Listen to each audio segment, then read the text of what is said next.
Hey guys, we've got news on Global for August 18th. And this week, joining me to discuss the Clash of Wills as well as the War of the Visions news is Maxie, a big fan of War of the Visions. So introduce yourself, Max.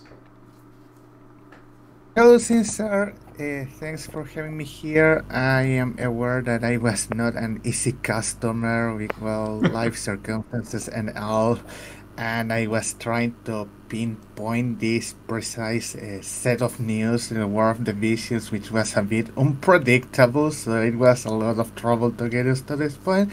But here we are. My prayers to the will of light paid off, it seems. So it is the War of the Visions week, although we don't have any War of the Visions units, only an event. So how do you feel about that? I know you were kind of expecting some like War of the Visions units. Do you think it's kind of like a mistake for them to not put any War of the Visions units out, or are you okay with it, or what do you think? I do think that it was a bit of a lost opportunity. That said, I did expect something like this to happen because, well, in the first FF Universe event, we got Binera.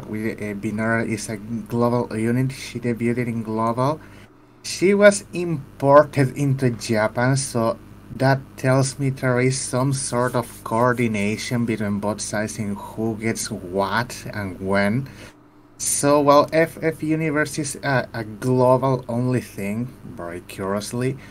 There seems to be some sort of coordination still in terms of War of the Visions units. So, I did think that the idea of a War of the Visions unit that was morale, given the great likelihood of a Clash of Wheels, Oh was a yeah. bit unlikely, even though we had precedent for morale units that were from collaborations. Lara is the example there. Yeah, we have Laura Croft, so they have done it before. But instead, we have these units, as you can see on screen. So we've got Beach Blaster Olive is our new Neovisions base unit. She's going to be a morale unit. You can tell from the preview. We've got also the very, very overdue, but they're finally here, Awakenings for the 4-star Rubicant and the 5-star Barbarisha. Oh yeah, And then I yeah. guess This was Aloha long. Laswell is here to just like crash the party. I'm not sure why he's here, but I guess he is summer themed, technically speaking. I think it's on purpose because if we look at I will probably get that down there, but in the news that has been already released from the War of the Vision side of things, in terms of what's going to happen in FF Universe, we are previewed Laswell meeting with Jaden. Jaden Rondell, for those who don't know, is a major character from season 2. He's not. Let me dispel this clear. He's not the main antagonist of the season. That's not like very much how it is. He's more of a rival. He's more of a rival. The way War of the Visions handles its narrative, they have kind of established a rival character for each season, and Jaden is the rival to Mount in season 2. So there is that there. Jaden is a very popular character in War of the Visions. He's a very good unit at that, a premium unit. And he's getting a global original summer variant that is going to be released this week. So it likely got people thinking that Jaden may have been a thing here in FFBA, which is Yeah. not the case. But Laswell is here in this vision card we see here, and I likely will participate in the FF Universe event. So that's probably why they are putting Laswell up front for the summer version. Makes sense. Yeah, here's the vision card that Maxie's talking about with Jaden in it. You're going to be getting this for logging in for free. It's an okay vision card. It's got 1,000 HP on it, which is decent.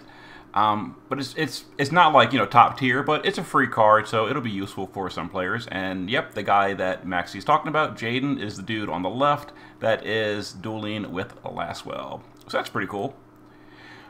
But The card is what was that?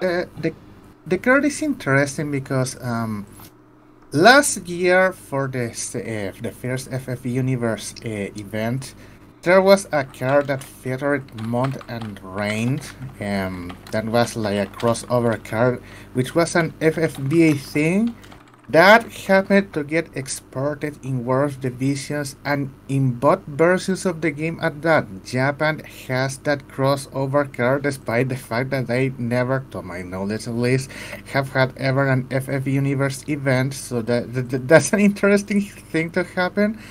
And there was one other crossover card in World of Divisions which featured Fina and Mashiri Horny, which is like the Fina equivalent there. That card never got imported here in FFBA, but this card here is gonna be in both games. Yeah, That's an interesting thing to know. pretty cool, pretty cool. But this is Brave Exvius news, not World Division news. So we gotta. Fair. There's a bit of an overlap here, so that's the thing. It is, yeah. But for the Olive Banner this week is a Vision card step up, and so this is the global exclusive Vision card for the month. We'll go over that card in just a moment after the units, but it's the usual step up.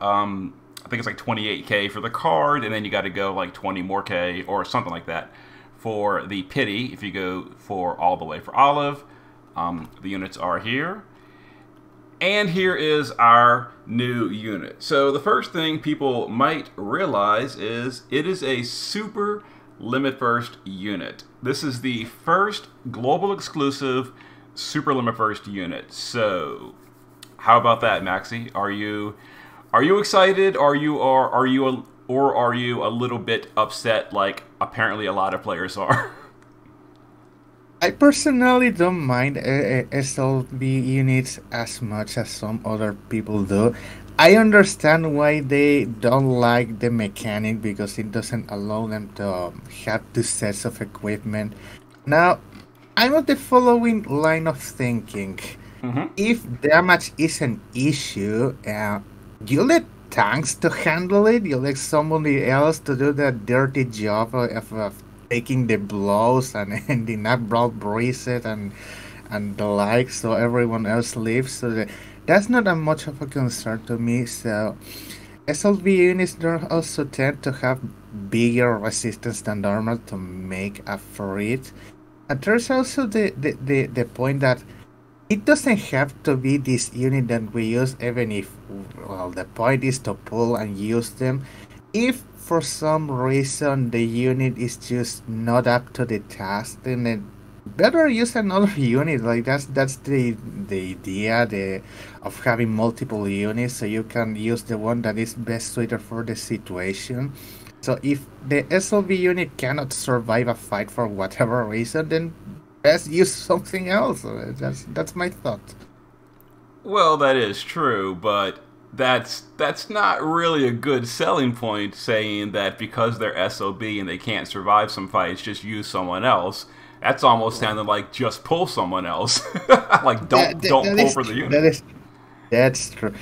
Now my concern here is a bit of something else, perhaps. I think what will be the more difficult thing will be the way SLB works, like in which, well, be more X earlier SLB, so that may be the thing that could cause problems, because she doesn't think time limited from the looks of it.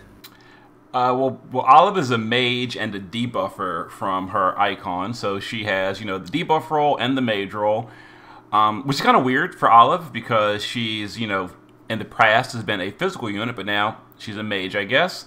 Yeah, you know, but she's not time limited, is she? I don't actually know. We can usually find out right here. Let's see. So, These units will be added to the pools without any increased drop. Okay, yeah, so these are permanent units because it'll usually say right here for the duration of the event. So yes, these are not time limited. Yeah, that's the thing because normal time limited units are curiously a lot easier to get to X3. Way easier to get to X3. Well, that is if you are willing to pull on the line, but they are easier since they put 100 fragments up front in in the beep shop. So that's a thing. It won't happen here because she's not time limited. So it may be harder to get her to a reasonable X to do things. So that could be a problem. Yeah, so she should have like the same kind of pull resources and all with like shards availability and all that as like Chizuru, Kaito, etc. Not time limited, but she's not premium either, which is a nice thing, I suppose. So we're gonna go over her card. Her card's actually decent, but her STMR is a two-handed gun with 240 magic, and it gives 150 magic double hand. Now this is pretty cool because her TMR gives equip gun, LB damage, and magic. And if we look at her SLB up here, it breaks spirit and it reduces gun resistance, so gun in peril. So she seems like, a breaker gun support that you can use her STMR with both the TMR and STMR on the rest of your party to make all them gun mages as well. It could be helpful considering the lack of magic power on, well, Brave XP period. It's not global, it's global NJP. Mages are just not really great on either side. But this could help, potentially. It's an interesting thing, yeah, that being able to equip her gun, it certainly opens up a lot of possibilities, and it seems to be, let me see. Yeah, you can get the equipment mag boost even if it's not a leaf, so that's cool, and it also has killers, so that's also pretty good. Normally for these units, well, since most of them have their weapon as an STM, what I do is try to get at least two of them. I have made that the norm from how to operate because there's always that situation when you want another copy, so I made it a point to get two STMs from every global unit. Definitely, yeah. So if someone chases Olive and gets, multiple, this is definitely worth getting more than one because, again, you can give this to other units and make them, double hand mages, which is really good for, units that don't have double hand naturally. This 150% right here, and then the 200% from the Dazzle Demoness card, and then you can get like 50 more from Aerith's clothing or whatever, and you're capped out without even using a materia slot, which is really nice. It's pretty good. And then for the preview of her kit, she has like an upgraded version of Warring Spirit. It fills LB, but it also fills Morale Gauge, which is kind of neat. She has some, as we expected, the Clash of Wills is Burden Aqua. She's got Burden Aqua Killer. And then we can see right here that she has fire support, but more importantly, it adds fire element to physical attack, meaning she's an imbuable mage, and she shouldn't be locked to fire, because otherwise there'd be no point to add fire to her attack. So she seems like a non-elemental mage you can imbue, kind of like Angela, which is pretty good. Do you think she'll be better than Angela, Maxie? It's possible. It's quite possible. Angela has aged really well. Well, that's really well in some terms because her limit burst, while certainly powerful, takes a lot of time to be ready and all. Maybe with Olive, she will be better in the sense that she may get her stuff sooner. And well, that also depends with her X level. But there is that potential that she may be better by virtue of being a super limit burst unit. That could be the way they handle that. Yeah, I'm personally not really that happy that they made an SLB unit on Global, especially considering they know a lot of people don't really like SLB units. But I'm going to like reserve my final judgment on the unit until I can see the entire kit after, you know, the data mine on Thursday, because, you know, the global designers usually put out higher quality content than the JP designers. So I'm hoping she's closer to the level of like Kaito and Roberta, and she's not like a trash tier unit like Pause or something. So let's hope. Since you touched on that topic, I would like to address, take a couple of minutes to address a question you made to me once before. Okay. If you may recall, a few weeks ago, I made a statement amongst the lines of Clash of Wills is a mistake. Clash of Wills is a mistake. I definitely disagree with that. Let me elaborate on that. You wanted me to get on record and say why I said that. Now I have the chance to do it, so I'm gonna take that mind. Oh! You said Clash of Wills is a mistake, not me. No. Clash of Wills. Okay, yeah. Well, let's actually hold off on that until we get to the Clash of Wills section in the news. We're gonna get to that in a minute. Okay. Let's go through then. Okay. So we were also getting Rubicant. In JP, this was a 5-star unit. On Global, he's a 4-star. But I'm assuming they're going to just like make his kit very similar to the JP kit. That being said, as a Awakened unit, he wasn't super great. Like, he was like technically okay as a budget fire mage, but not super great. And that was like 5 months ago, and he's really, really late, so probably not going to be great on Global, but he is here at this point, which is nice. Amusingly enough, in my opinion, Barbarisha was the better of the Neo Visions Awakens, even though she was a 4-star on JP. For Global, she's a 5-star, so it's kind of nice. That being said, she wasn't like super great damage, but she was usable, kind of.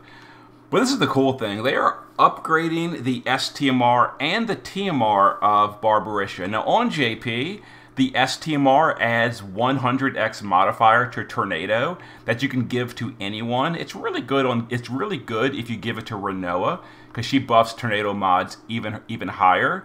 So that's a really nice change that Global is doing that. And then on JP, her TMR gives modifier boost to all magic in the entire game, and they don't specify here what it's going to boost magic to, but I would assume it's going to be the same thing. So it's kind of nice. It's only a 5x modifier, which is pretty low, but it's really good on things like Osmos and all that. If we ever get a fight like the Manticore that apparently in the mana drain didn't work, whenever it comes back in the future, it's a way to boost like drains and stuff, which is nice. You know, I'm kind of starved for mages that do mage things. You know, that use spells. Yeah, spells exist. Use them. They do mage things. Mm-hmm. Yep. So this will make a Tornado and all wind spells, if it's the same as the global version, a lot better. So as for the Vision card, we already talked about the one that you're getting for free. We'll talk about that one in a moment. And here is Olive's Vision card. Now this one, if you need the killers, it's okay, but you know, it's only 300 flat magic, which is fine, I guess, for a unit card. I'm just comparing this to like the Dazzling Demoness card, and it's not nearly as good, but it's still it's okay for a unit card. It's not bad. It does have killers though, so that's always a good thing to have. Mm-hmm. Definitely, yeah, the killers are definitely useful. And here is the monthly global exclusive card. We saw this in the anniversary preview. It's the Free Evia card. This one is a little hit or miss. It's 115 attack and magic, some percent stats. It's got a lot of killers on it, so 100% bird and machine. That's very nice. But it boosts LB damage. It boosts the damage of certain... So modifiers. This is kind of like Titus's STMR. And I wish they gave us more information in the news about the specifics here, like how much, what kind of LBs, etc. But they don't tell us. So what do you think? What do you think, Maxie? Is this going to be a a 100x modifier like Titus STMR, but that also works on Morale LBs, or will it be lower, more? What do you think? Will be good if it worked that way. Personally, I would love that it wasn't just fixated on morale, because then it loses a bit of purpose of potential. So rather it was just I don't know, LV boost for FFBA units. That seems like will be a good approach. What I like the most here is this new format kind of thing in which they are putting the monthly vision cards along Clash of Will units. I really think that's a change for the better, rather than putting the card in other rather less than appealing banners, because then the costs go up and it's not quite desirable. I like better that the card is with the Clash of Wills unit. That's a thing that I'll defend. Def- I endorse that approach. Definitely, absolutely. Because if this card was on like the Vaughn banner last week, I would have probably skipped it and potentially would have regretted that in the future. But because it is on the Clash of Wills banner, I'll probably pull on Olive. So yeah, it's actually really nice that they are putting this on these kind of banners. I am definitely agreeing with you there. And then this one we talked about. And then here is another popular news. So the permanent frag dungeon is going in this Thursday. So it looks like they're going to be basically keeping it the same as the JP version. You get up to 3. So based on the JP version, when you bring in your units, you get a random amount of shards. You get, and these are just players, like, you know, estimates, but it's something like 60 or 65% chance of 1 shard, like a 30-ish, 35% chance of 2 shards, and like a 5 to 10% chance for 3 shards per unit. And there is a trick to reset the shard count and try again.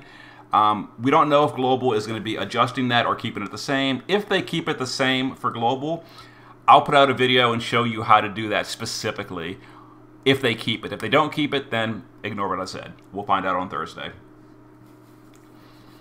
So you happy about this one, Maxie? Do you have a lot of units that are going to be running in the Shard Dungeon? Oh, I've been waiting for this for a very, very long time, and I'm sure that I'm not the only one who has been starved from this daily fragment challenge. This was long overdue. Let me say that this was long overdue, because like most things from the Neo-Vision era, the Daily Fragment Challenge is also a War of the Visions import. They have their own Daily Fragment thing, and it's been daily since forever. Since forever. So the fact that it took this long to get a Daily Fragment Challenge it's surprising to me. It was long overdue, and now I'm happy that they're finally rectifying that for once. I know. I personally said when the Shard Dungeon first came to Global with like the modified version that Global did, I said that I wish we had gotten the JP version right away, because you know it's more shards over time, and we've always had less because of that. But they're finally fixing it. So yes, it is finally here, and I am extremely happy. And here is the what was that? What units are you gonna run yourself? The only one I know for sure is Dark Rain, because my Dark Rain is like really far from EX3. I've only pulled 1 ever, so he's definitely going in there. Other than that, the problem with me is I'll usually go for like EX3 of a class unit on their banner. That way I'm not like, you know, worried about off banners or hoping for off banners. So most of mine are EX3, but that being said, because of the Shard Dungeon, I might not go to EX3 on Olive and just like, you know, do the pity and stop or whatever, because I can get the rest from the Shard Dungeon. So I'm not entirely sure who beyond Dark Rain. Dark Rain's a definite for me. Other than that, I'm gonna have to go through my units and take a look, and I'm not entirely sure. I likely run Dark Rain, which is close to X3 for me. A Knights of Grandshell, which is not as close, but it's getting there, and Welk.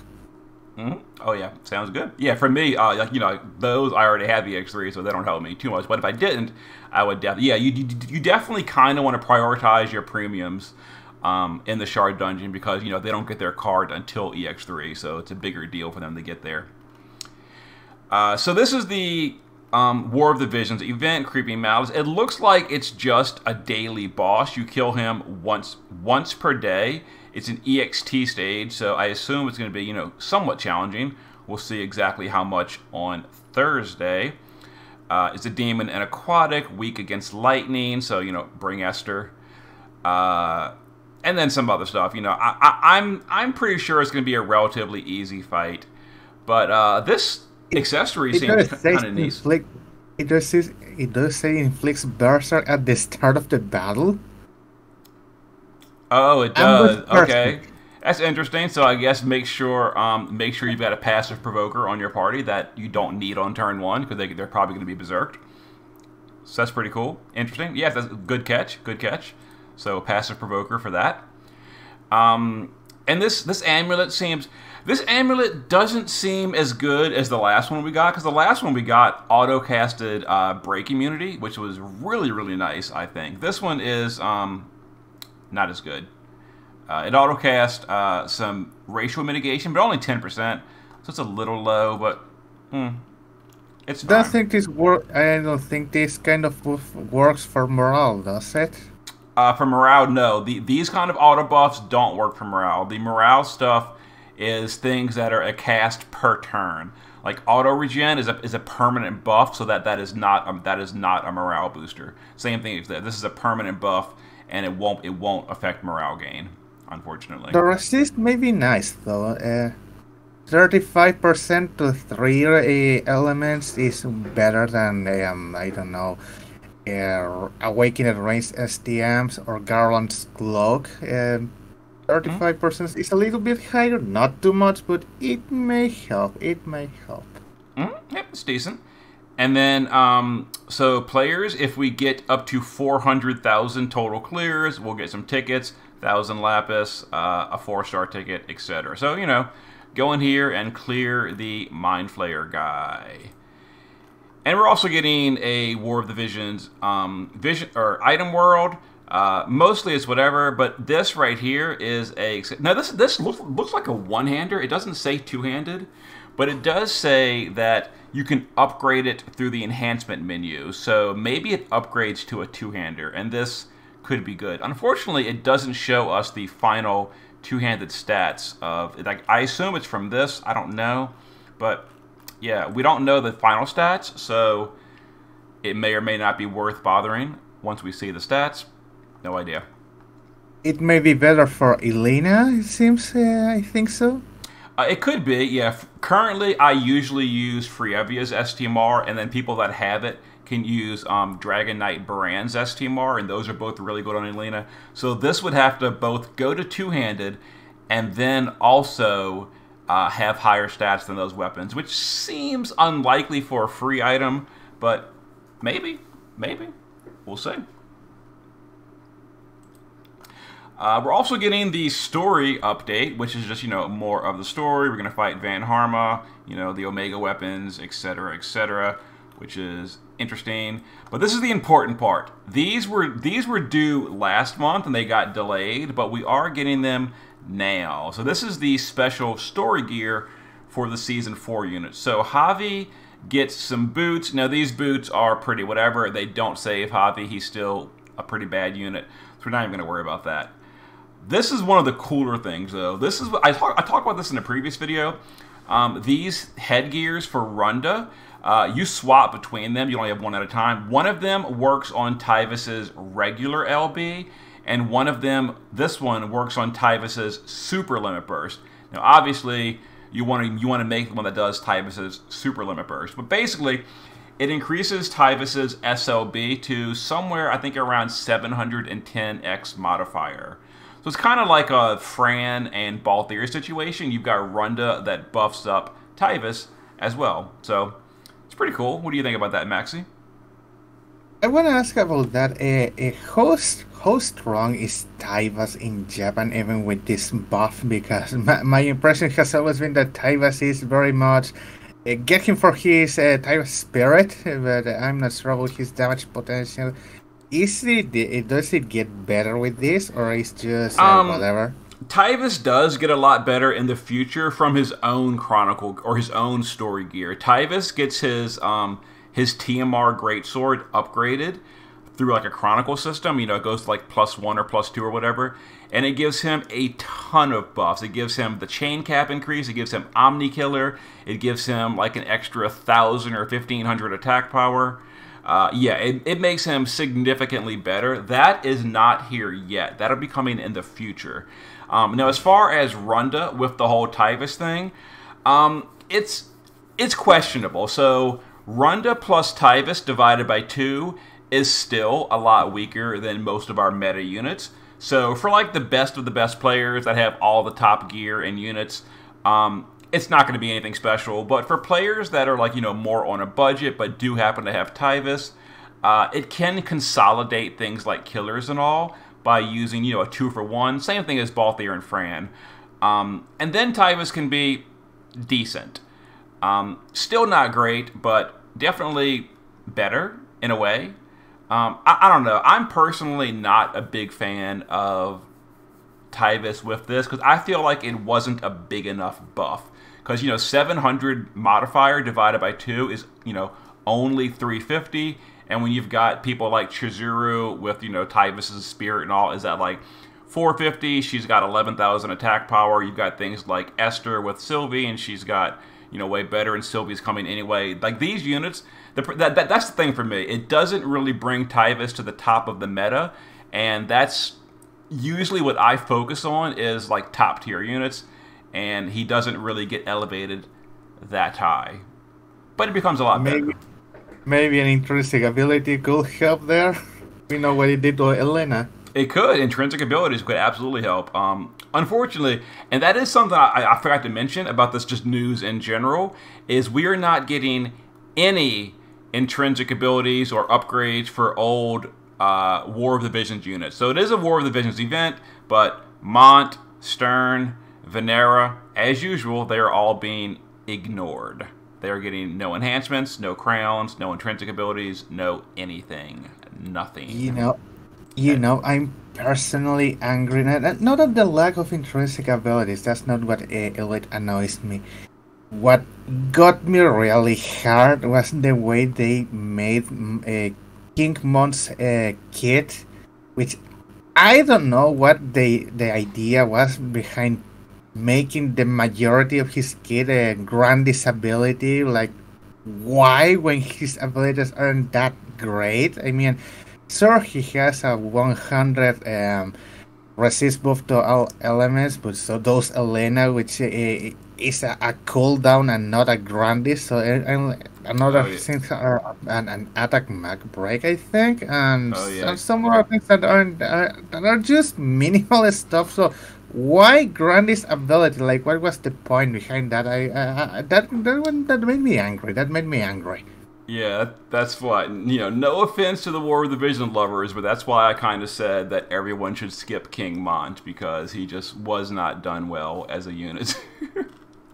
I still play him because I like the character. He's a pretty good boy at that. He's a real good dude. He's very popular in both sides. Hmm. And I'm gonna take the chance to extract him if they have beep shards. Then I could extract him for the to do so for bragging rights and make him ride that kind of thing. Yep. And then the other item this week is for Leftia. So this one is Leftia's 100% Fire Amplify. It is only single target though. Keep that in mind. Unlike Sylvie, it's a single target amp, but you can target it. So once again, this is, you know, this could be like a case to also bring her to give her 100 amp to Tyvis because, you know, you're kind of getting 2-for-1 with the whole Runda setup. But you know, once again, it's still not as good as things like Sylvie buffing the entire party. But Just to be clear, it is only original Leftia or any Leftia?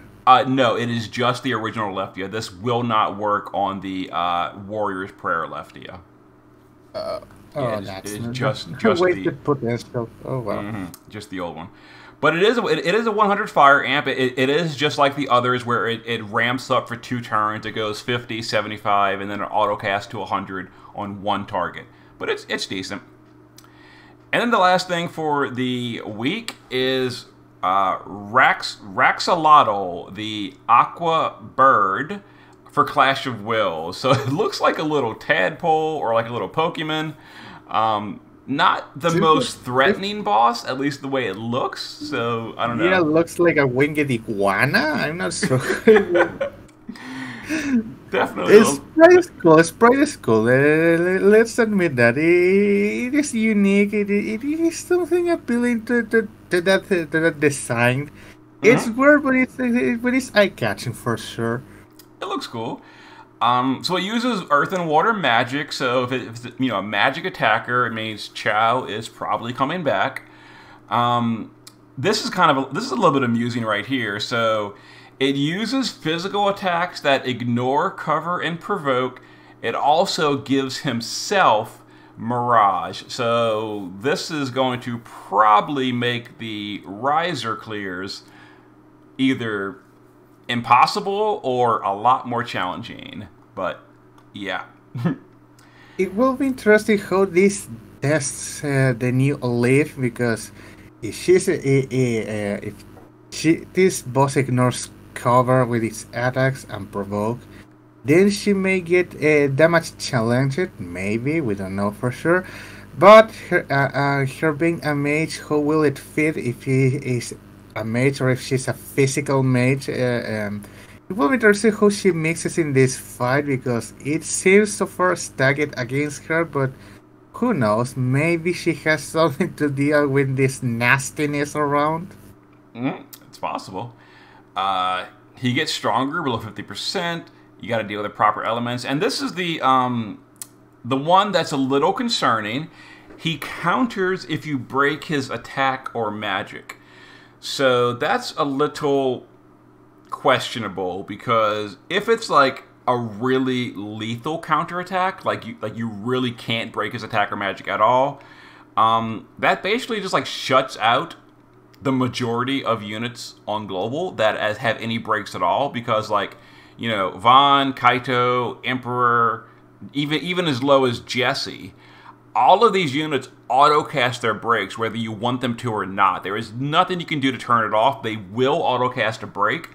And if that is going to cause this boss to, like, I don't know, do AoE death or something that you can't resist, that's, I don't know. I guess we'll have to see on Thursday, but it could potentially be a problem.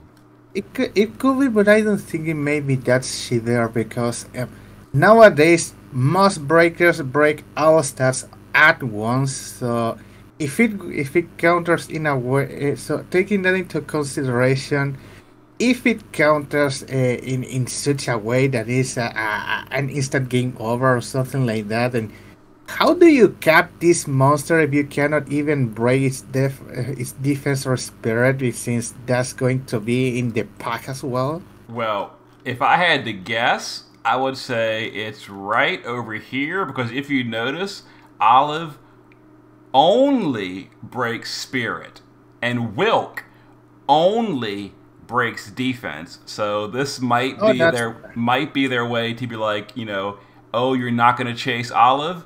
Here's your punishment right here. That's a fair observation as well. Yeah, that could be the way to navigate the waters that this iguana and is making us swim over. Well, it will be quite the tempest in summer. Guess that seems to be fitting. We'll see. And then for this one, each month there's a special morale up skill. This time it is elemental resistance, and all of them will increase your morale, meaning Calamity Border is back on the menu. So Calamity Border every turn for the morale gain if you own it. If you don't, go get it.